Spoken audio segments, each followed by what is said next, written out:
Alright, welcome back to Dinopedia, entry number 15, Corythosaurus. Remember to like if you like and subscribe down below if you really like the video. Let's get into it.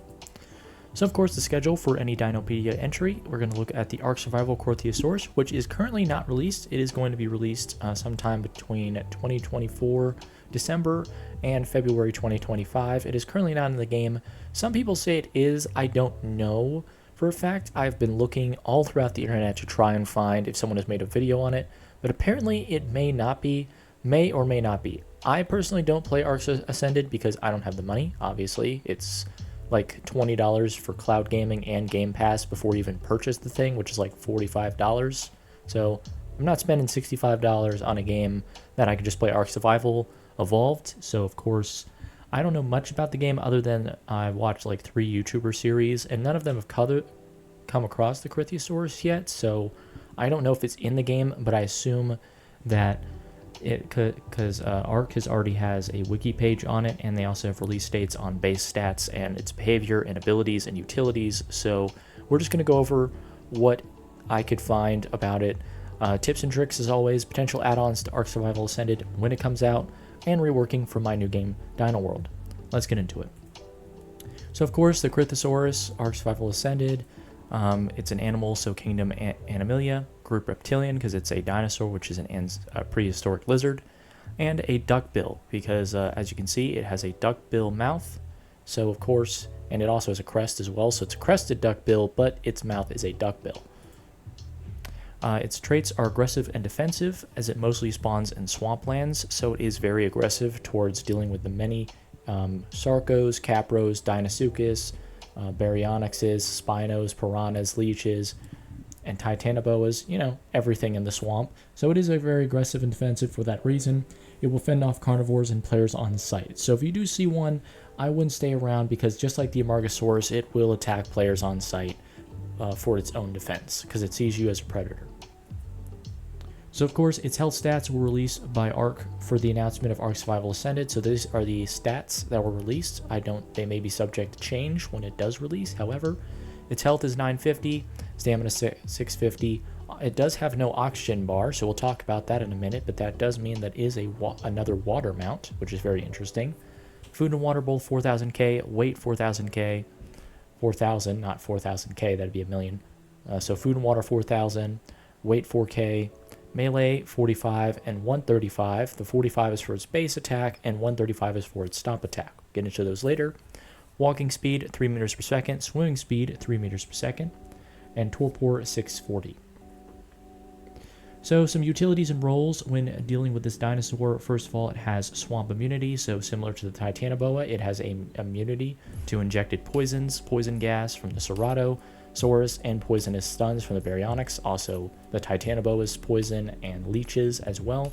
It has immunity to pretty much everything that the swamp has to offer, so it is a good swamp mount. And as we can see on the tricks, it is a mobile incubator. Incubates eggs to be laid twice as fast whenever it's by nearby mated dinosaurs, and increases the time it takes to create and mutate a baby dinosaur. So it does make it better for you. It should say decrease.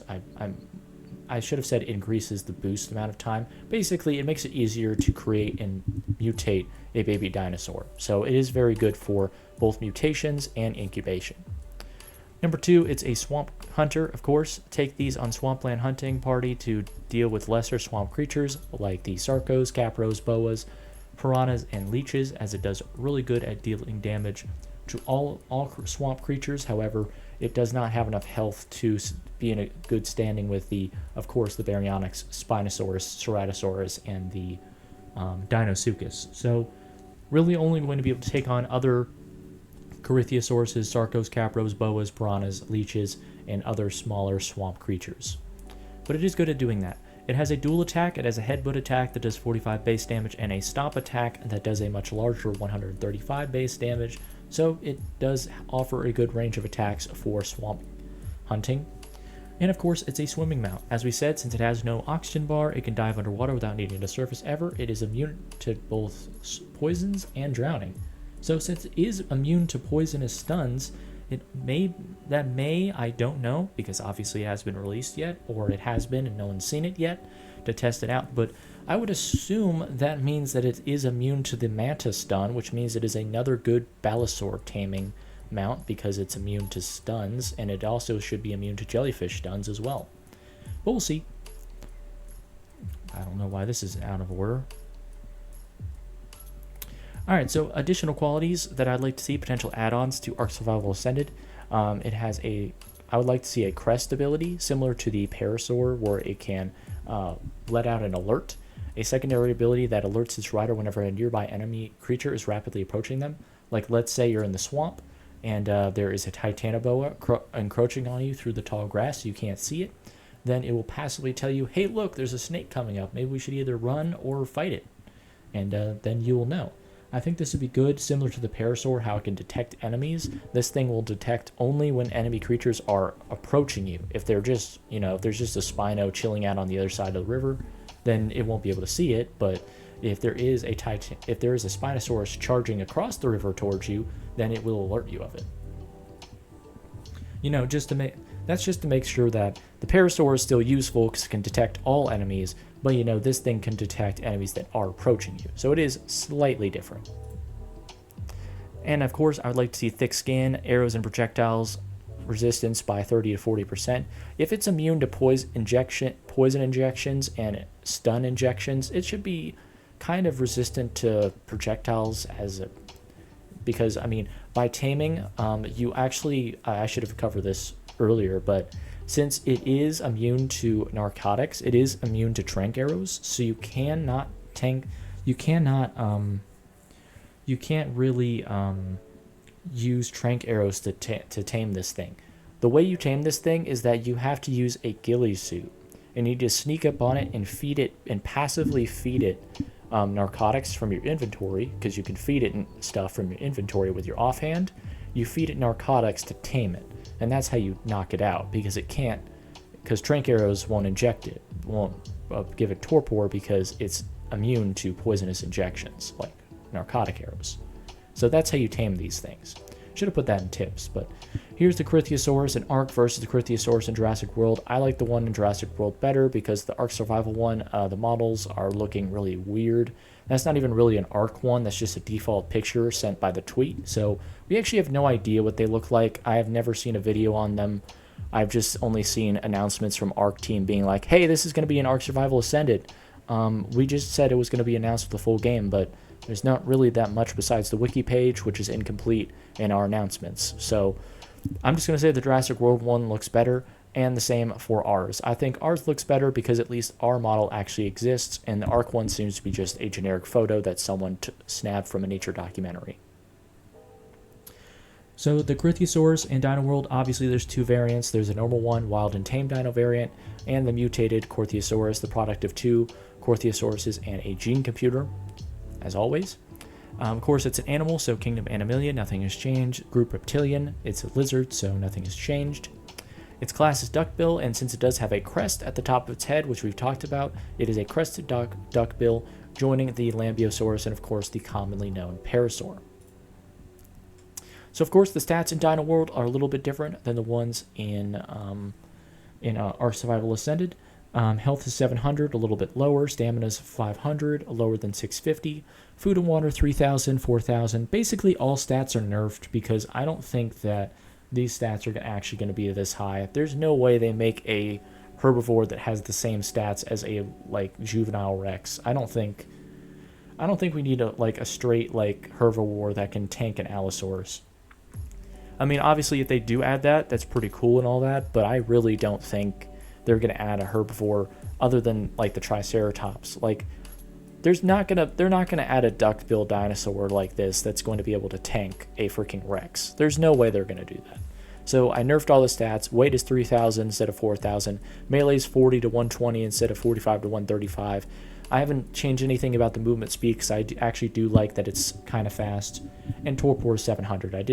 I did make it a little bit higher for the torpor, and of course the fortitude is 2. So of course, some additional traits for the Corythosaur in the Dino World. Obviously, it has the double attack, it has the crested headbutt attack, and the stomp attack. Decided to leave that in. But it also has an alarm bell, So it's similar to the Parasaur, how it can alert you of nearby enemies. You can use this to, when it senses a big carnivore, it will flee from the area. So it will be able to basically let out an alarm bell, screech, and be able and flee from the area if it sees a big carnivore approaching, like the Deinosuchus, Spino, and Cerato. And it has also the thick skin that I mentioned with the arrow and projectile resistance by 30 to 40%. Its ability, Warhorn, uses its long crests to issue a horn that is audible at a great distance. If you've ever watched Lord of the Rings, think Boromir with his little horn thing when he let out a horn to alert the rest of the party members about a giant flood of orcs coming. Think about that, but that's the Corythosaurus' special ability. So Warhorn issues a very audible sound. So of course, Dino World spawns in the main map of Europa for the Corythosaurus. We have blue for guaranteed, green for very likely, yellow few to likely, orange to rare, red very rare, and purple for dead. So the Corythosaur will be found in meadows and swamplands. So we have a meadow right here from the Cherrywood to the Highlands, but it is rare to find it here. It is few to likely to be found in the giant meadow area in the Great Plains region. And of course, it's going to be found in the swamplands, few to likely to be found in the swamplands, because of course it needs to be able to, it already does enough additional damage to swamp creatures, so might as well put it in the swamp where it does already have additional damage done to swamp creatures. So the final thing I wanted to talk about is that there was an original variant of the Corythosaur. Obviously, when Ark Survival Ascended came out with their Corythosaur, I decided to change the stats to more mirror the Ark Survival Ascended Corythosaur. But I did have an original version of the Corythosaur, and it had very low stats, as you can see. It was not tanky at all. It didn't have a lot of stamina. It didn't have the infinite oxygen bar, so it couldn't have been a water mount. Its food was very like 750 compared to 3k, weight 5,000 to 3k, 1/6 of what it is now, melee almost half, and it didn't even have a secondary attack. Speed and swimming speed were the same, and fortitude was the same, but torpor was way lower at 4,000. I decided to make this a little bit more tankier to fit the Ark Survival style, but this thing was not meant to be like a swampland tank that it is now. Back when I originally made it, the base idea was that it's going to be a defensive mount, the alarm bell horn to mark incoming attacks, secondary radial healing ability instead of a secondary stomp attack like it has now, and it was going to have a dual saddle so it could hold up to 2 riders at a time, and that was pretty much the only utility it was going to have. Basically, the war horn was to sound the alarm that there was incoming attackers and you could hear it from anywhere, alarm bell to mark these incoming attacks, radial healing ability to heal up nearby dinosaurs, and it could hold up to 2 riders on its saddle, so one rider could be riding it around while the other one could be using two-handed weapons to fire on incoming attackers. So there was a previous variant of the Corythosaur. Obviously, I patched it to be a little bit better for the Ark Survival Ascended Corythosaur. Alright, so that's going to be the end of the video. Thank you guys so much for watching. Like if you like, dislike if you don't, subscribe if you like it. Comment down below your thoughts and when you think if the Corythosaur is in the game or isn't in the game. I really like to know that. Everyone have a blessed day as always, and of course, as always, toodaloo!